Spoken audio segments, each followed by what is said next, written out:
세존이시여, 무엇 때문에 깨달음을 이루고도 다시 고통 속으로 들어가는 이가 있습니까? 부처님께서 답하셨습니다. 깨달음이란 홀로 누리려 하면 작아지고 나누려 하면 커지느니라. 지장보살은 지옥이 비기 전에는 성불하지 않겠다 서원했다. 이는 자신을 버린 것이 아니라 자신을 온전히 찾은 것이다. 우리는 살면서 끊임없이 기도합니다. 건강을 위해, 자식을 위해, 평안을 위해 기도합니다.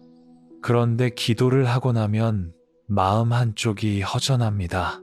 기도가 끝나도 불안은 그대로 남아있기 때문입니다. 지장경은 다른 방향을 말합니다. 내가 편안해지길 바라는 기도가 아니라 고통받는 이를 외면하지 않겠다는 마음이 진짜 기도라고 합니다. 이것은 희생이 아닙니다. 나만 보는 마음이 결국 나를 더 외롭게 만든다는 사실을 아는 것입니다. 한 스님이 물었습니다. 지장보살은 왜 성불을 미루고 지옥으로 갑니까? 부처님이 말씀하셨습니다. 미루는 것이 아니라 완성하는 것이다. 한 사람만 건너면 다리가 아니듯 혼자만 구원받으면 깨달음이 아니니라. 지장경을 읽으면 이상하게 마음이 무겁지 않습니다. 오히려 가벼워집니다. 내 불행을 누군가 대신 짊어져 준다는 위로가 아니라 내가 누군가를 외면하지 않을 때 비로소 내 마음도 자유로워진다는 깨달음이 옵니다. 오늘 이 이야기는 종교의 신비가 아닙니다. 삶을 견디게 하는 마음의 기술입니다. 내 안의 좁은 울타리를 넓히는 연습입니다. 지장보살의 서원은 우리에게 묻습니다. 당신의 기도는 당신만을 위한 것입니까? 아니면 당신을 통해 누군가 함께 쉴 수 있는 것입니까? 이 이야기가 마음에 와닿으셨다면 구독 버튼을 눌러주세요. 좋아요는 더 많은 분들께 이 이야기가 전해지도록 도와줍니다. 도리천에서 부처님께서 어머니를 위해 법을 설하실 때였습니다. 무수한 보살과 하늘 사람들이 모였고 그 가운데 지장보살이 있었습니다. 부처님께서 지장보살을 바라보며 말씀하셨습니다. 지장이여, 그대가 오랜 것 동안 세운 서원을 이제 모두에게 들려주어라. 하늘과 사람들이 그대의 마음을 알아야 하느니라. 지장보살이 합장하고 아뢰었습니다. 세존이시여, 제가 세운 서원은 하나입니다. 지옥이 비지 않으면 성불하지 않겠습니다. 중생이 다 구제되지 않으면 보리를 이루지 않겠습니다. 자리에 있던 한 보살이 속으로 의아해했습니다. 성불이 목표라면 빨리 이루면 될 텐데 왜 스스로 조건을 것입니까? 부처님께서 그 마음을 아시고 말씀하셨습니다. 성불이란 무엇이냐? 자기만 건너는 것이냐? 모두 함께 건너는 것이냐? 강을 건너고도 다리를 불태우면 그것은 깨달음이 아니라 이기심이니라. 지장보살의 서원은 멀리 있지 않습니다. 우리 삶에도 똑같이 적용됩니다. 내가 편안하려고 남을 무시하면 그 순간 내 마음은 더 좁아집니다. 내가 옳다는 생각에 갇히면 관계는 딱딱해지고 고독은 깊어집니다. 부처님 당시 한 상인이 찾아왔습니다. 그는 오랜 세월 장사를 하며 돈을 모았지만 마음은 늘 불안했습니다. 상인이 물었습니다. 세존이시여, 저는 가족을 위해 재산을 모았는데 왜 마음이 편치 않습니까? 부처님께서 답하셨습니다. 네가 모은 것이 가족을 위함이냐? 네 두려움을 감추기 위함이냐? 진심으로 주는 마음과 붙잡으려는 마음은 다르니라. 붙잡을수록 무거워지고 내려놓을수록 가벼워진다. 상인은 그제야 자신이 가족을 사랑한 것이 아니라 자기 불안을 가족에게 떠넘긴 것임을 깨달았습니다. 지장경에는 이런 구절이 있습니다. 만약 중생이 지장보살의 이름을 듣고 그를 예배하면 그 공덕으로 33천에 태어나 다시는 악도에 떨어지지 않는다.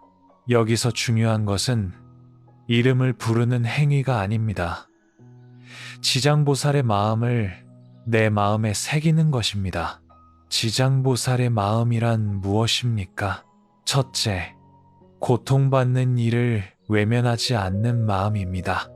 둘째, 내 편안함보다 함께 사는 길을 먼저 생각하는 마음입니다. 셋째, 작은 존재도 함부로 대하지 않는 마음입니다. 법화경에는 이런 비유가 나옵니다. 불타는 집의 비유입니다. 집이 불타는데 아이들은 놀이에 빠져 위험을 모릅니다. 아버지는 아이들을 구하기 위해 밖에 좋은 수레가 있다고 말해 아이들을 집 밖으로 이끕니다. 이것은 거짓말이 아닙니다. 방편입니다. 아이들을 구하기 위한 자비입니다. 지장보살의 서원도 마찬가지입니다. 중생을 끝까지 놓지 않겠다는 마음은 거창한 희생이 아니라 함께 살아야 나도 산다는 사실을 아는 지혜입니다. 우리는 나이가 들수록 이런 질문을 합니다. 이제 나는 무엇을 해야 할까? 내가 이룬 것은 무엇이고 남은 시간은 어떻게 써야 할까? 지장경은 다른 답을 줍니다.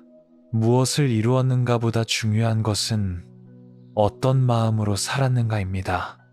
무엇을 남겼는가 보다 중요한 것은 누구를 외면하지 않았는가입니다. 한 노인이 부처님께 물었습니다. 세존이시여, 저는 이제 늙어 할 수 있는 일이 없습니다. 어떻게 공덕을 쌓을 수 있습니까? 부처님께서 말씀하셨습니다. 공덕은 큰 일에만 있지 않다.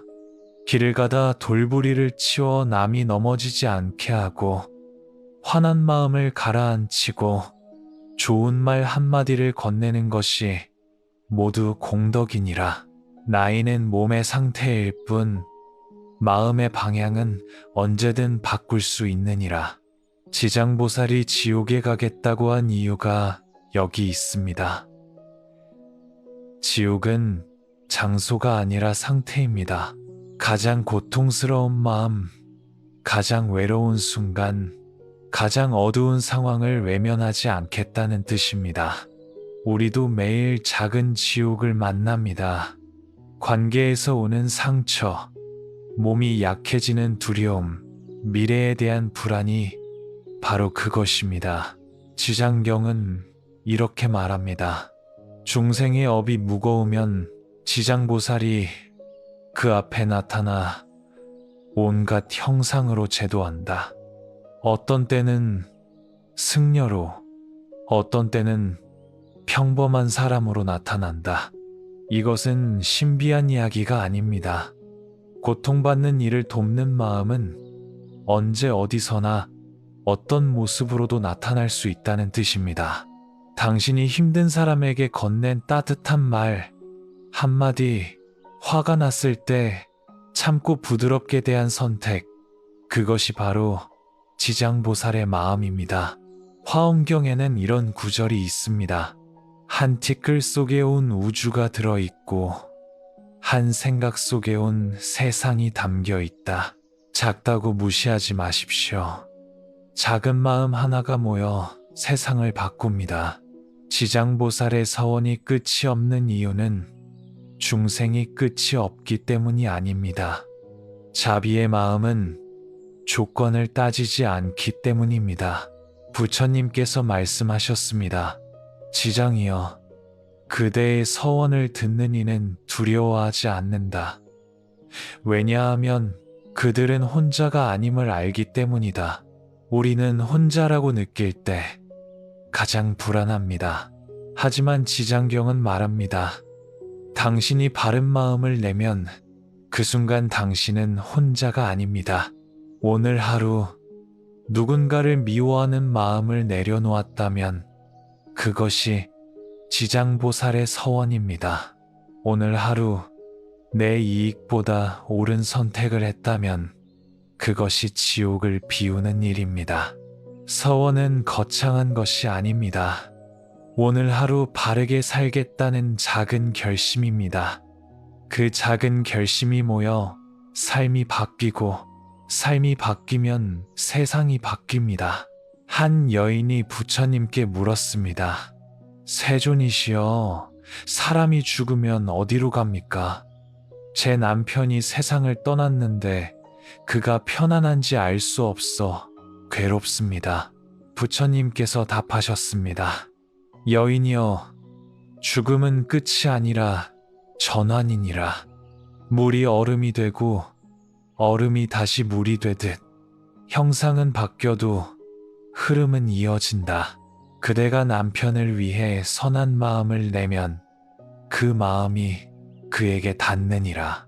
지장경의 핵심은 죽음 이후의 세계를 다룹니다. 하지만 이것은 공포를 주려는 이야기가 아닙니다. 죽음을 통해 삶을 바르게 보려는 가르침입니다. 우리는 죽음을 두려워합니다. 내가 사라진다는 생각, 사랑하는 이와 영원히 헤어진다는 생각이 마음을 짓누릅니다. 지장경은 이렇게 말합니다. 사람이 죽을 때 혼은 49일 동안 중음신의 상태로 머문다. 이 기간에 산자가 망자를 위해 선업을 지으면 망자는 그 공덕을 받아 좋은 곳에 태어난다. 여기서 중요한 것은 49일이라는 숫자가 아닙니다. 죽음 이후에도 관계는 이어진다는 사실입니다. 한 아들이 아버지를 여의고 부처님께 찾아왔습니다. 세존이시여, 아버지께서 평생 노하기를 좋아하시고 남을 해치는 일을 많이 하셨습니다. 아버지는 지금 어디에 계십니까? 부처님께서 말씀하셨습니다. 네, 아버지의 업은 무거우나 네가 그를 위해 바른 마음을 내면 그 무게가 가벼워진다. 산자의 마음은 죽은 자에게 닿느니라. 아버지를 원망하지 말고 그가 편안하기를 바라라. 그것이 효도니라. 죽음 앞에서 우리가 할 수 있는 일은 무엇입니까? 슬퍼하는 것만으로는 부족합니다. 지장경은 구체적인 실천을 말합니다. 첫째, 망자를 위해 좋은 일을 하십시오. 시주를 하거나 경을 읽거나 다른 일을 돕는 것이 모두 망자에게 공덕이 됩니다. 둘째, 망자를 원망하지 마십시오. 살아생전 상처를 주었더라도 죽음 앞에서는 용서하는 마음을 내십시오. 원망은 산자도 죽은 자도 묶어둡니다. 셋째, 망자의 이름을 부를 때 좋은 마음으로 부르십시오. 그 마음이 그에게 닿습니다. 이것은 미신이 아닙니다. 마음의 작용입니다. 상응부 경전에는 이런 비유가 나옵니다. 큰 바위가 비에도 흔들리지 않듯 지혜로운 이는 칭찬과 비난에 흔들리지 않는다. 죽음도 마찬가지입니다. 죽음을 두려워하며 사는 것과 죽음을 받아들이며 사는 것은 삶의 질이 완전히 다릅니다. 부처님 당시 한 노인이 있었습니다. 그는 죽음이 두려워 밤마다 잠을 이루지 못했습니다. 노인이 부처님께 물었습니다. 세존이시여, 저는 죽음이 두렵습니다. 어떻게 하면 이 두려움에서 벗어날 수 있습니까? 부처님께서 답하셨습니다. 죽음을 피할 수 있느냐? 아니다. 그렇다면 피할 수 없는 것을 두려워하는 것이 지혜로운 일이냐? 죽음은 반드시 온다. 하지만 두려워하며 사는 것과 담담히 받아들이며 사는 것은 다르니라. 오늘 하루를 바르게 살면 죽음도 바르게 맞이하게 되느니라. 지장경에는 무상 귀신이라는 존재가 나옵니다. 사람이 죽을 때 그 사람의 선악을 기록하는 귀신입니다. 어떤 이는 이것을 공포스럽게 받아들입니다. 하지만 본질은 다릅니다. 무상귀신은 밖에 있지 않습니다. 내 안에 있습니다. 내가 한 행위는 모두 기억되고 그 기억이 다음 순간을 만듭니다. 좋은 일을 하면 마음이 편안해집니다. 나쁜 일을 하면 마음이 불편해집니다. 이것이 바로 업입니다. 법구경에는 이런 구절이 있습니다. 마음은 모든 것을 앞서 이끈다. 마음이 깨끗하면 말과 행동도 깨끗해지고 행복이 그림자처럼 따라온다. 지장경은 지옥을 자세히 묘사합니다. 어떤 이는 이것이 겁을 주려는 것이라고 생각합니다. 하지만 진짜 의도는 다릅니다. 지옥은 장소가 아니라 상태입니다. 극심한 고통, 끝없는 후회, 빠져나올 수 없는 절망이 바로 지옥입니다. 우리는 살면서 작은 지옥을 경험합니다. 관계가 무너졌을 때, 건강을 잃었을 때, 돈 때문에 괴로울 때, 그것이 지옥입니다. 지장경이 말하려는 것은 이것입니다. 지옥은 먼 곳에 있지 않다. 지금 여기 있을 수 있다. 그러니 지금 바르게 살아라. 한 수행자가 물었습니다. 세존이시여, 지옥에서 벗어나는 방법은 무엇입니까? 부처님께서 답하셨습니다. 지옥을 만드는 것은 누구냐? 남이 아니라 자기 자신이니라. 분노하고 미워하고 집착하고 어리석으면 지옥이 만들어진다. 반대로 자비롭고 지혜롭고 내려놓으면 지옥은 사라지느니라. 지장경에는 광목 여인의 이야기가 나옵니다. 그녀의 어머니가 세상을 떠났는데 생전에 나쁜 일을 많이 했습니다. 광목 여인은 어머니가 어디에 태어났는지 알고 싶어 아라한에게 물었습니다. 아라한은 정에 들어가 보니 어머니는 지옥에 있었습니다. 광목 여인은 슬퍼하며 부처님께 나아가 물었습니다. 세존이시여, 어머니를 구할 방법이 없습니까? 부처님께서 말씀하셨습니다. 여인이여, 네가 어머니를 위해 큰 서원을 세우고 선업을 지으면 어머니는 고통에서 벗어나느니라. 광목 여인은 서원을 세웠습니다. 겁이 다하도록 고통받는 모든 중생을 구하겠다고. 그 순간 어머니는 지옥에서 벗어나 하늘에 태어났습니다.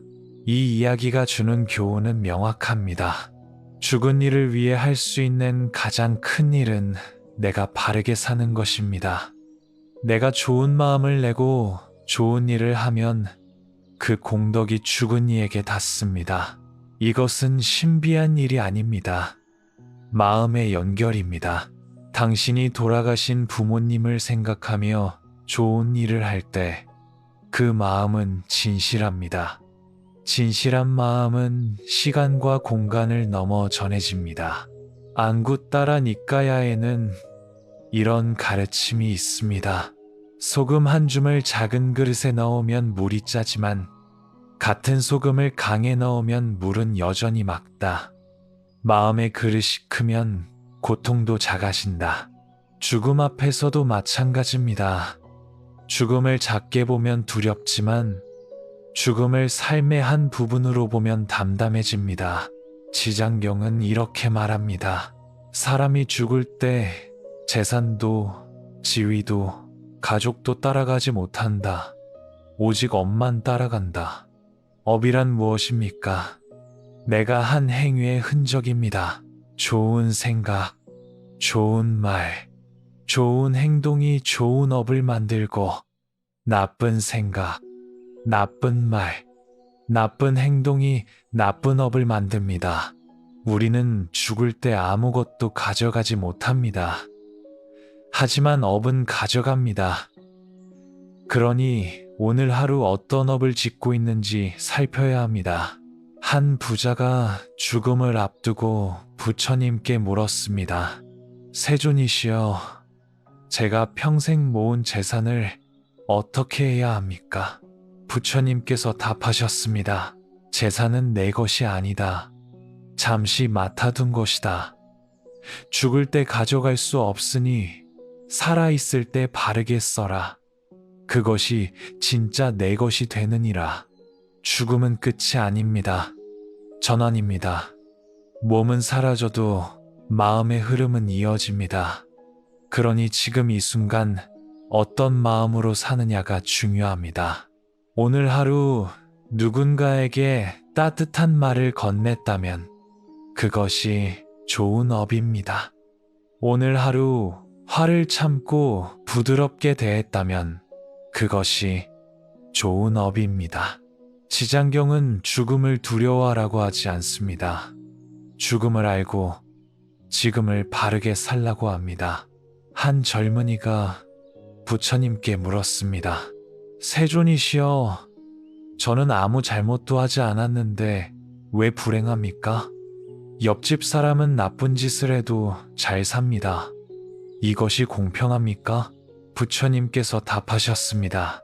씨앗을 뿌린 뒤 당장 싹이 나지 않는다고 씨앗이 없어진 것이 아니다. 때가 되면 싹이 트고 꽃이 피느니라.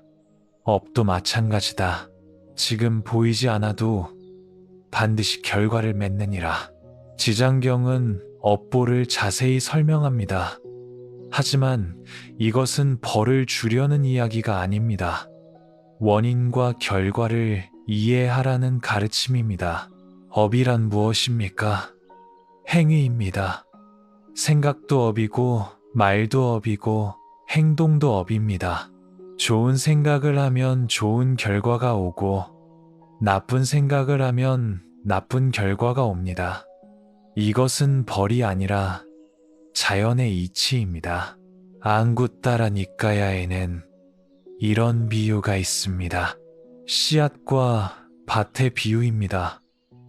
행이라는 씨앗이 조건이라는 밭에서 과보를 맺습니다. 좋은 씨앗을 좋은 밭에 뿌리면 좋은 열매를 맺습니다. 나쁜 씨앗을 뿌리면 나쁜 열매를 맺습니다. 우리는 매일 씨앗을 뿌리며 삽니다. 아침에 일어나 첫 생각이 씨앗입니다. 누군가와 나눈 대화가 씨앗입니다. 작은 선택 하나하나가 모두 씨앗입니다. 부처님 당시 한 농부가 있었습니다. 그는 밭을 갈다가 이웃의 땅을 침범했습니다. 이웃이 항의했지만 농부는 모른 척 했습니다. 몇 년 뒤 농부의 밭에서 경계 분쟁이 일어났습니다. 이번에는 농부가 피해를 입었습니다. 농부가 부처님께 하소연했습니다. 세존이시여, 저는 억울합니다. 제가 무슨 잘못을 했습니까? 부처님께서 말씀하셨습니다. 네가 예전에 남의 땅을 침범한 것을 기억하느냐? 그때 네가 뿌린 씨앗이 지금 자라난 것이니라. 업은 사라지지 않는다. 때가 되면 반드시 돌아오느니라. 지장경에는 이런 구절이 있습니다.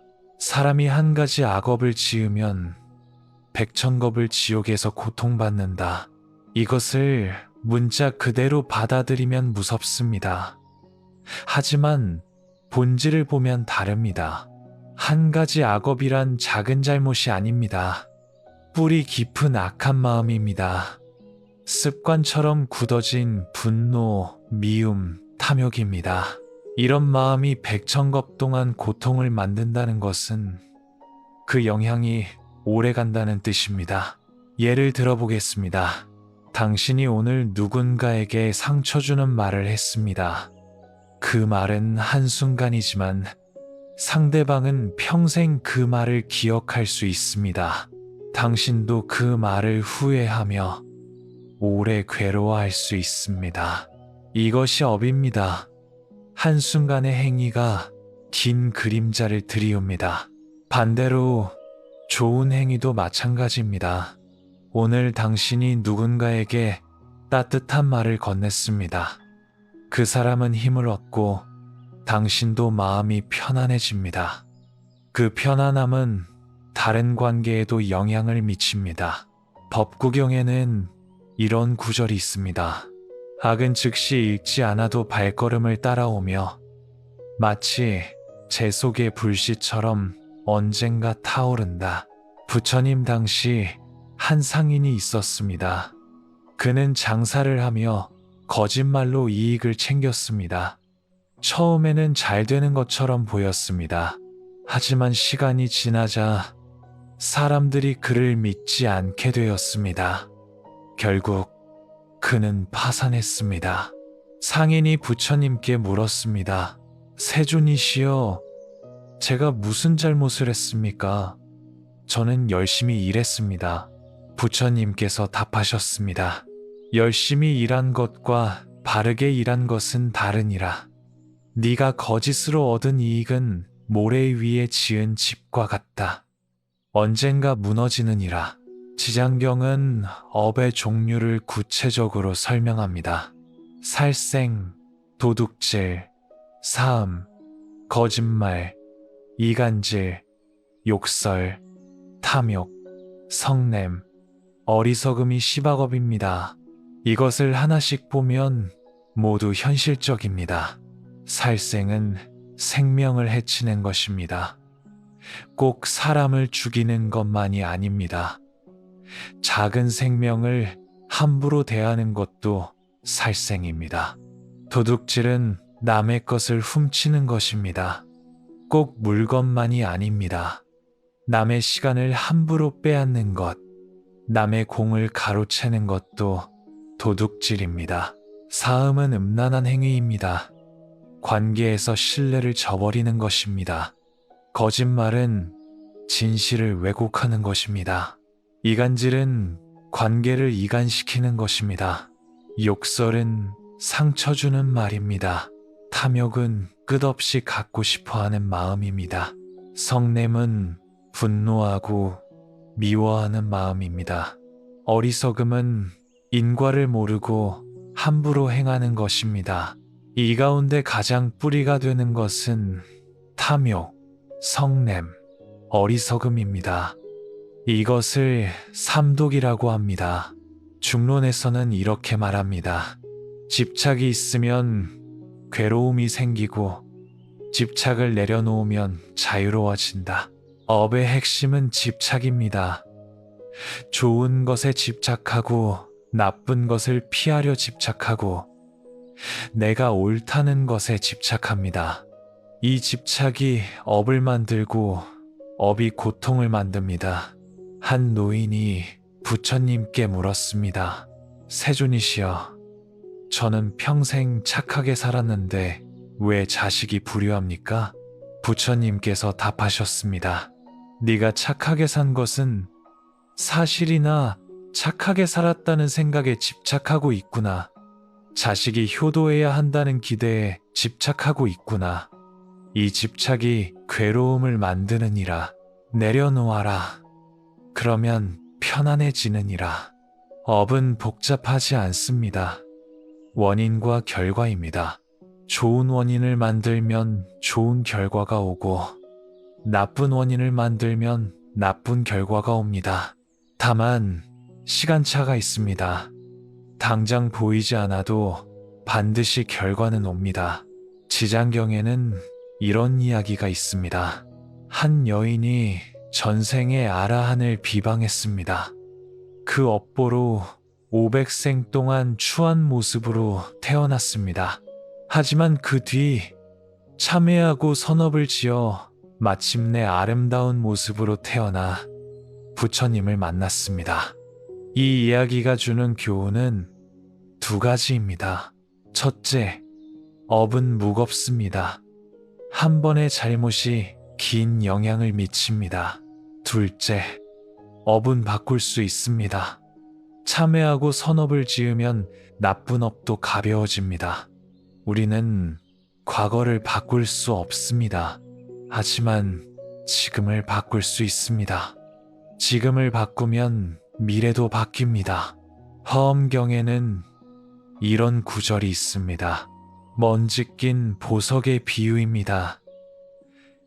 보석이 먼지로 가려져 빛을 잃듯 본래의 지혜가 번뇌에 가려집니다. 하지만 먼지를 닦으면 보석은 다시 빛납니다. 번뇌를 내려놓으면 지혜가 드러납니다. 부처님 당시 한 도둑이 있었습니다. 그는 평생 남의 것을 훔치며 살았습니다. 하지만 나이 들어 부처님의 가르침을 듣고 참회했습니다. 도둑이 물었습니다.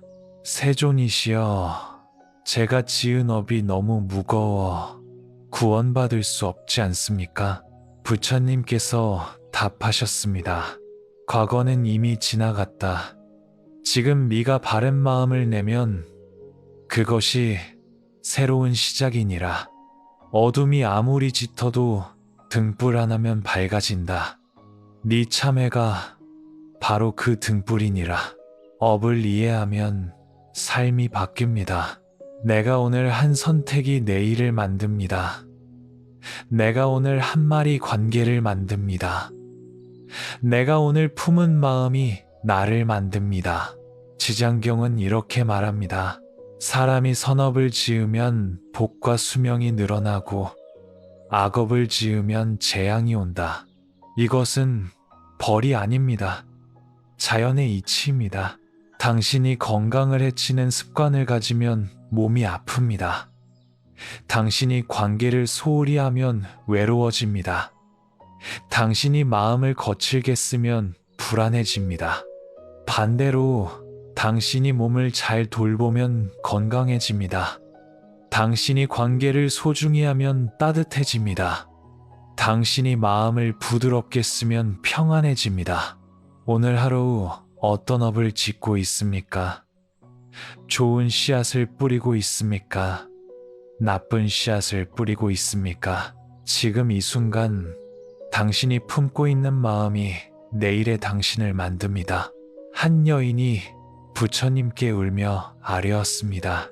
세존이시여, 제 어머니가 돌아가셨는데 생전의 삼보를 믿지 않고 살생을 좋아했습니다. 어머니는 지금 어디에 계십니까? 부처님께서 답하셨습니다. 여인이여, 네 어머니의 업은 무거우나 네가 어머니를 위해 선업을 지으면 어머니는 고통에서 벗어나느니라. 자식의 마음은 부모에게 닿고 부모의 업은 자식의 원력으로 가벼워질 수 있느니라. 지장경에서 가장 감동적인 이야기는 광목여인의 이야기입니다. 이것은 먼 옛날의 전설이 아니라 지금 우리 삶에서 일어나는 일입니다. 광목여인의 어머니는 평생 부처님의 가르침을 믿지 않았습니다. 도리어 삼보를 비방하고 살생을 즐기고 악업을 많이 지었습니다. 어머니가 세상을 떠나자 광목여인은 근심이 깊어졌습니다. 어머니가 어디에 태어났는지 고통받고 있는 것은 아닌지 알 수 없었습니다. 광목여인은 한 아라한을 찾아가 간청했습니다. 존자시여, 제 어머니가 어디에 계신지 알려주십시오. 아라한은 선정에 들어가 살펴보았습니다. 광목여인의 어머니는 무간지옥에 있었습니다. 아라한이 선정에서 나와 말했습니다. 그대의 어머니는 무간지옥에서 큰 고통을 받고 있습니다. 광목여인은 통곡했습니다. 하지만 눈물만으로는 어머니를 구할 수 없었습니다.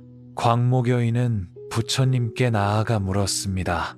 세존이시여, 제가 어머니를 위해 무엇을 할 수 있습니까? 부처님께서 말씀하셨습니다.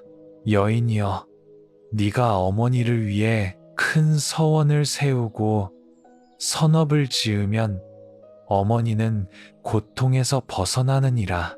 또한 같은 고통을 받는 모든 중생을 함께 구하겠다는 마음을 내면 그 공덕은 한량없이 커지느니라.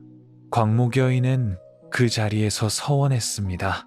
저는 겁이 다하도록 고통받는 모든 중생을 구하겠습니다. 지옥의 중생이 모두 구제되지 않으면 저는 성불하지 않겠습니다. 그 순간 하늘과 땅이 진동했고 어머니는 무간지옥에서 벗어나 천상에 태어났습니다. 이 이야기가 우리에게 주는 의미는 무엇입니까? 첫째, 부모의 업은 무겁지만 자식의 효심으로 가벼워질 수 있습니다. 둘째, 진정한 효도는 슬퍼하는 것이 아니라 실천하는 것입니다. 셋째, 한 사람을 위한 마음이 모든 일을 위한 마음으로 커질 때 진짜 힘이 생깁니다. 우리는 부모를 여의고 후회합니다. 살아생전 더 잘해드리지 못한 것, 더 자주 찾아뵙지 못한 것, 더 좋은 말씀을 드리지 못한 것을 후회합니다. 하지만 후회만으로는 부족합니다. 지장경은 구체적인 방법을 알려줍니다. 부모님을 위해 경을 읽으십시오. 부모님을 위해 시주하십시오. 부모님을 위해 좋은 일을 하십시오. 그 공덕이 부모님께 닿습니다. 부처님 당시 한 아들이 있었습니다. 아버지가 세상을 떠났는데 생전에 술을 좋아하고 사람들과 다투기를 좋아했습니다. 아들이 부처님께 물었습니다. 세존이시여, 제 아버지는 평생 악업을 지었습니다. 이제 구할 방법이 없지 않습니까? 부처님께서 답하셨습니다. 방법이 있느니라. 네가 아버지를 원망하지 말고 아버지를 위해 선업을 지어라. 가난한 이를 돕고 경을 읽고 다른 이에게 친절하게 대하라. 그리고 그 공덕을 아버지께 돌려라. 그러면 아버지의 업이 가벼워지느니라. 본생경에는 이런 이야기가 있습니다. 부처님의 전생에 한 상인이었을 때 어머니를 모시고 살았습니다. 어느 날 어머니가 병이 들었습니다. 상인은 재산을 다 써서라도 어머니를 치료했습니다. 주변 사람들이 말했습니다. 이미 늙으신 어머니인데 그렇게까지 할 필요가 있습니까? 상인이 답했습니다. 어머니가 저를 키울 때 돈을 계산하지 않으셨습니다. 제가 어머니를 모실 때 돈을 계산할 수 없습니다. 이것이 효입니다. 계산하지 않는 마음입니다. 우리는 나이가 들수록 부모님을 생각합니다. 돌아가신 부모님이라면 더욱 그립습니다. 지장경은 말합니다. 부모님을 그리워만 하지 말고 부모님을 위해 무언가 하십시오. 작은 일이라도 좋습니다. 부모님 생각하며 누군가를 도왔다면, 부모님 생각하며 좋은 말을 했다면, 부모님 생각하며 화를 참았다면 그것이 모두 효도입니다. 법화경에는 빈 주먹의 비유가 있습니다. 아버지가 우는 아이를 달래려고 빈 주먹을 보여주며 말합니다. 여기 보물이 있다고. 아이는 기뻐하며 그칩니다. 이것은 거짓이 아닙니다. 아이를 위한 방편입니다. 부모의 마음이 그렇습니다. 자식을 위해서라면 무엇이든 합니다. 거짓말도 방편이 되고 희생도 기쁨이 됩니다. 우리가 부모가 되면 압니다. 자식이 아프면 내가 대신 아프고 싶고, 자식이 힘들면 내가 대신 짊어지고 싶습니다. 광목여인의 마음이 그랬습니다. 어머니가 지옥에서 고통받는 것을 참아 볼 수 없었습니다. 하지만 광목여인은 단순히 어머니만 구하려 하지 않았습니다. 같은 고통을 받는 모든 중생을 함께 구하겠다고 서원했습니다. 이것이 중요합니다.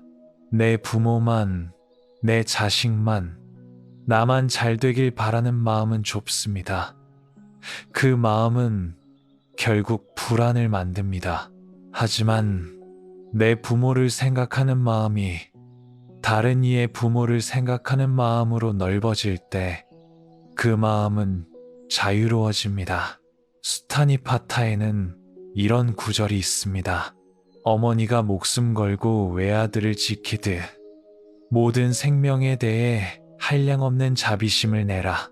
우리는 내 가족을 사랑합니다. 그것은 당연합니다. 하지만 거기서 멈추면 안 됩니다. 내 가족을 사랑하는 마음으로 이웃을 대하고 내 부모를 공경하는 마음으로 어르신을 대하고 내 자식을 아끼는 마음으로 젊은이를 대해야 합니다. 그때 사랑은 짐이 아니라 날개가 됩니다.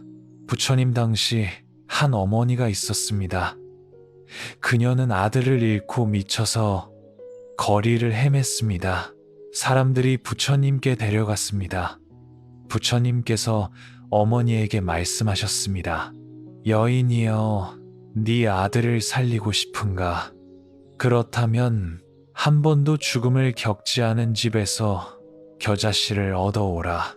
어머니는 마을을 돌아다니며 겨자씨를 구했습니다. 하지만 어느 집도 죽음을 겪지 않은 집이 없었습니다. 어머니는 깨달았습니다. 죽음은 나만 겪는 것이 아니라 모두가 겪는 것임을, 내 슬픔만 특별한 것이 아니라 누구나 슬픔을 겪는다는 것을 어머니는 부처님께 돌아와 절했습니다. 세존이시여, 이제 알겠습니다. 제 슬픔에만 갇혀 있을 것이 아니라 다른 이의 슬픔도 함께 보아야 한다는 것을요.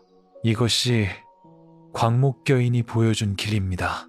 내 어머니의 고통에서 시작했지만 모든 어머니의 고통으로 넓어졌습니다.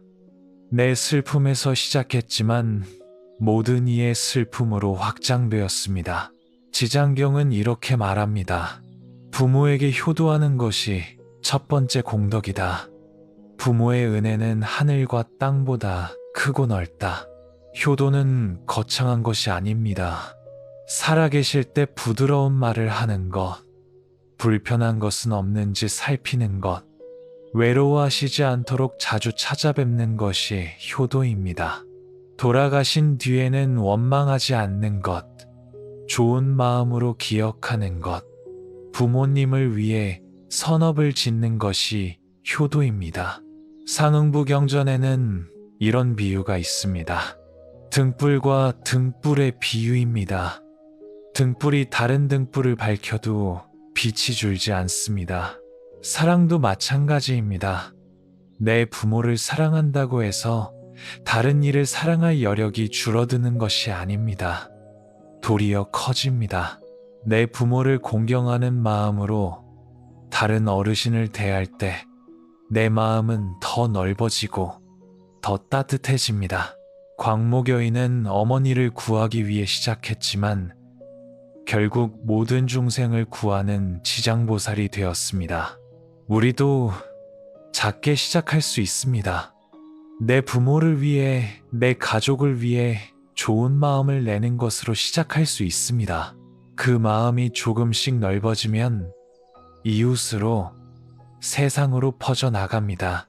오늘 하루 부모님을 생각하며 누군가에게 친절하게 대했다면 그것이 효도이고 공덕입니다.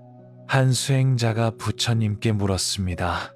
세존이시여, 지장보살의 서원은 위대하나 저는 평범한 사람입니다. 어떻게 그런 마음을 낼 수 있습니까? 부처님께서 답하셨습니다. 큰 서원도 작은 실천에서 시작되느니라. 오늘 하루 한 사람에게 친절하게 대하고, 오늘 하루 화를 참고, 오늘 하루 좋은 생각을 품으면 그것이 바로 지장보살의 마음이니라. 지장경을 읽고 나면 이런 생각이 듭니다. 지장보살은 위대하지만 나와는 거리가 멀다고. 하지만 그렇지 않습니다. 지장경의 가르침은 오늘 하루에 적용됩니다. 지장보살의 서원을 우리 삶으로 옮기면 이렇습니다. 첫째, 오늘 하루 누군가를 외면하지 않겠습니다. 길에서 어려운 사람을 보면 모른 척하지 않습니다. 도울 수 있으면 돕고, 도울 수 없어도 마음으로 안부를 묻습니다. 가족이 힘들어하면 무관심하지 않습니다. 내일이 바빠도 잠시 멈추고 들어줍니다. 둘째, 오늘 하루 화를 다스리겠습니다. 누가 나를 화나게 해도 바로 반응하지 않습니다. 잠시 숨을 고르고 상대방도 괴로워서 그런 것은 아닌지 생각합니다. 화가 나는 것은 자연스럽지만 화를 키우는 것은 선택입니다. 화를 키우지 않는 연습을 합니다. 셋째, 오늘 하루 좋은 말을 하겠습니다. 비난하고 싶은 마음이 들어도 참습니다. 대신 좋은 점을 찾아 말합니다. 말은 칼보다 깊이 상처를 줍니다. 좋은 말은 약보다 깊이 치유합니다. 이것이 어렵다고 생각할 수 있습니다. 하지만 하루 전체를 바꾸려 하면 어렵고 한순간만 바꾸려 하면 가능합니다. 법구경에는 이런 구절이 있습니다. 물방울이 모여 항아리를 채우듯 조금씩 쌓인 선업이 복을 이룬다. 부처님 당시 한 노인이 있었습니다. 그는 부처님께 출가하고 싶었지만 나이가 많아 받아주지 않을까 걱정했습니다. 노인이 부처님께 물었습니다. 세존이시여, 저는 이제 늙었습니다. 무엇을 할 수 있습니까? 부처님께서 답하셨습니다. 나이는 숫자일 뿐이다. 중요한 것은 마음이니라. 오늘 하루 바른 마음을 내면 그것이 수행이니라. 큰 일을 하려 하지 말고 작은 일을 꾸준히 하라. 지장경의 가르침을 실천하는 방법은 간단합니다. 하루 한 번 고요히 앉아 마음을 살핍니다. 오늘 나는 누구에게 상처를 주었는가? 누구에게 친절했는가? 어떤 마음을 품었는가? 잘못한 것이 있으면 참회합니다. 참회는 자책이 아닙니다. 알아차리고 다음부터 바꾸겠다는 다짐입니다. 잘한 것이 있으면 기뻐합니다. 작아도 좋습니다. 스스로를 격려합니다. 화엄경에는 먼지 낀 보석의 비유가 있습니다. 보석이 먼지로 가려져 빛을 잃지만 먼지를 닦으면 다시 빛납니다. 우리 마음도 그렇습니다. 번뇌로 가려져 있지만 본래는 맑고 빡습니다. 매일 조금씩 닦으면 본래의 빛이 드러납니다. 부처님 당시 한 여인이 있었습니다. 그녀는 가난하고 병들었지만 마음만은 늘 밝았습니다. 어느 부자가 물었습니다. 당신은 가진 것도 없고 몸도 아픈데 왜 항상 웃습니까? 여인이 답했습니다. 제가 가진 것은 많습니다. 오늘도 숨을 쉬고 햇빛을 보고 새소리를 들었습니다. 이것이 행복이 아니고 무엇입니까? 행복은 많이 가진 데서 오지 않습니다. 가진 것을 알아차리는 데서 옵니다. 지장경은 이렇게 말합니다. 지장보살의 이름을 부르고 예배하면 모든 재난과 고통에서 벗어난다. 이것은 신비한 힘이 아닙니다. 지장보살의 마음을 내 마음에 새기는 것입니다. 지장보살의 마음은 무엇입니까? 고통받는 일을 외면하지 않는 마음, 끝까지 포기하지 않는 마음, 나보다 남을 먼저 생각하는 마음입니다. 이 마음을 내면 삶이 바뀝니다.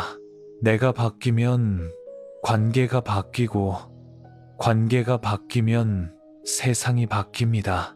본생경에는 이런 이야기가 있습니다. 부처님의 전생에 한 새였을 때 숲에 불이 났습니다. 새는 강물에 날개를 적셔 불 위에 뿌렸습니다. 하늘의 신이 말했습니다. 그 작은 물방울로 무엇을 할 수 있겠는가? 새가 답했습니다. 불을 끌 수 있는지는 모르겠습니다. 하지만 할 수 있는 일을 하지 않으면 후회할 것입니다. 신은 감동하여 비를 내려 불을 껐습니다. 우리가 할 수 있는 일은 작아 보입니다. 하지만 작다고 무시하지 마십시오. 오늘 한 사람에게 웃으며 인사했다면 그것이 세상을 바꾸는 시작입니다. 오늘 쓰레기를 주워버렸다면 그것이 환경을 지키는 시작입니다. 오늘 화를 참았다면 그것이 평화를 만드는 시작입니다. 안구 따라 니까야에는 나무를 찍는 비유가 있습니다. 날마다 조금씩 찍으면 큰 나무도 쓰러집니다. 수행도 그렇습니다. 하루에 조금씩 꾸준히 하면 변화가 일어납니다. 당장 큰 변화가 보이지 않아도 괜찮습니다. 씨앗이 땅 속에서 자라듯 보이지 않아도 변화는 일어나고 있습니다. 지장경의 마지막 가르침은 이것입니다.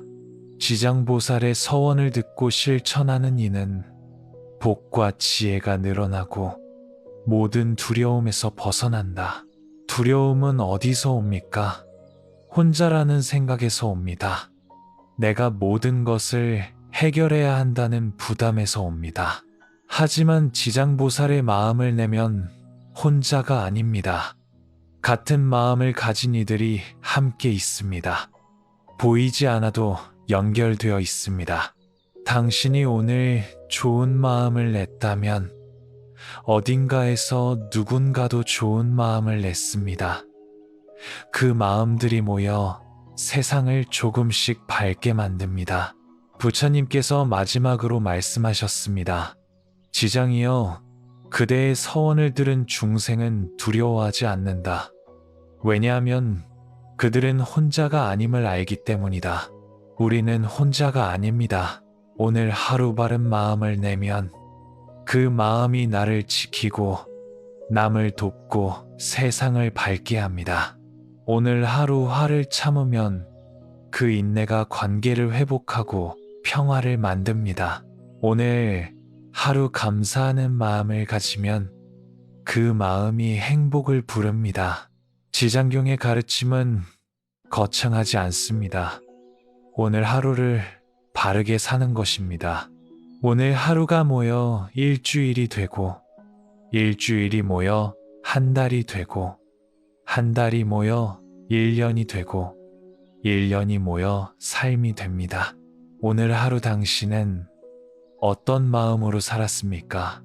내일 하루 당신은 어떤 마음으로 살겠습니까? 지장보살의 서원처럼 거창하지 않아도 좋습니다. 오늘 하루 한 사람에게 친절하겠다는 작은 서원으로 충분합니다. 그 작은 서원이 모여 삶이 바뀌고, 삶이 바뀌면 세상이 바뀝니다. 오늘 이야기가 마음에 닿았다면 구독 버튼을 눌러주세요. 좋아요는 더 많은 분들이 이 가르침을 만나는 데 도움이 됩니다. 함께 바른 마음으로 하루하루를 살아갑시다.